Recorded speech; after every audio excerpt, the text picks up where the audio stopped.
What's up guys, welcome back to my Mario Kart review series. Today we are going to dive into Mario Kart 64, but before we get into it, I just found out that between the Super Mario Kart video and this video, Mario Kart's 30th anniversary happened, which is a total coincidence. I had no idea that this series was in the middle of it, but here I am now doing this 30th anniversary series. Anyways, let's get back into the actual video.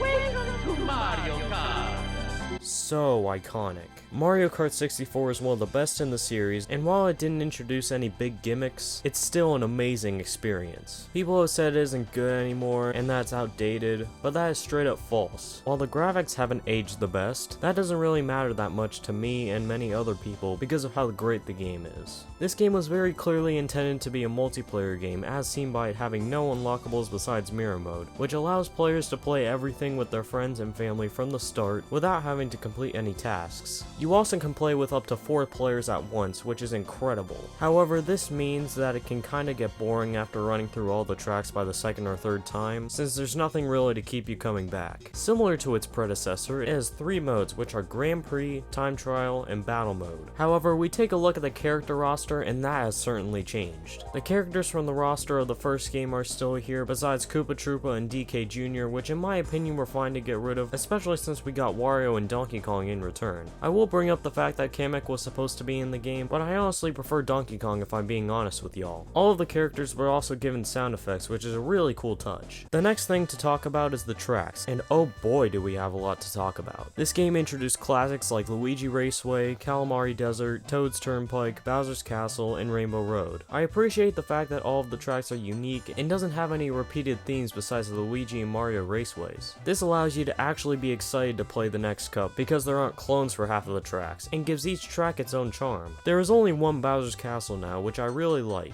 It makes it so much more exciting to play, and also Rainbow Road makes a return. The Rainbow Road for this game has guardrails covering the entirety of the track, but it still is a challenge not bumping into them. The music for all the tracks are really great as well. There are only 2 things that I can say that I don't like about the tracks. One is that they are way too long, and it might just be me, but I like the tracks to be shorter so I can get more variety. The other thing is that the controlling of the game is not the best mix with the track layouts. There are also some slight problems with a few tracks, like falling onto parts of the track where you have to turn around to get out, but all of these things aren't deal breakers or anything. Now getting into the gameplay, I will first go over items, which is, you know, Mario Kart's biggest gimmick. The feather and coins were removed, which were good moves because the feather would be useless and the coin is the worst power up in Mario Kart. However, there are new items introduced into the game, like multiple items, which are your triple red shells, triple mushrooms, and the banana bunch, which has 5 bananas in this game. And then there are the brand new items, which are the golden mushroom, which allows you to spam mushrooms for a certain period of time, the boo, which was a battle item in the previous game and makes you invisible while stealing an item for another player, the fake item box, which looks like an item box but can hit players and also looks more like an item box in this game compared to others, which I'm not sure why they changed it.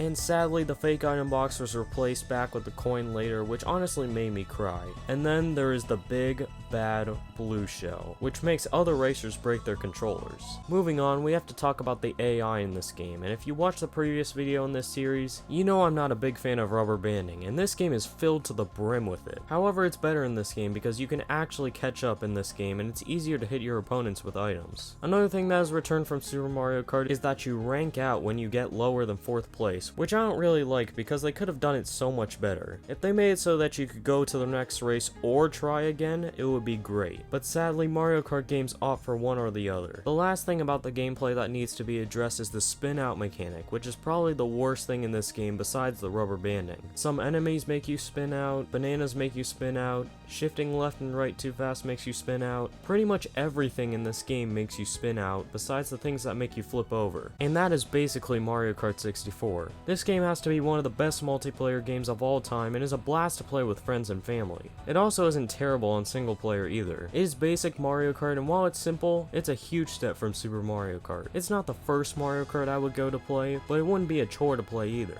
Next time on this series, I'll be going over Mario Kart Super Circuit, which will show up on screen now if I've already uploaded it, or the playlist will show up, one of the two. Anyways, thanks so much for watching and have a good one.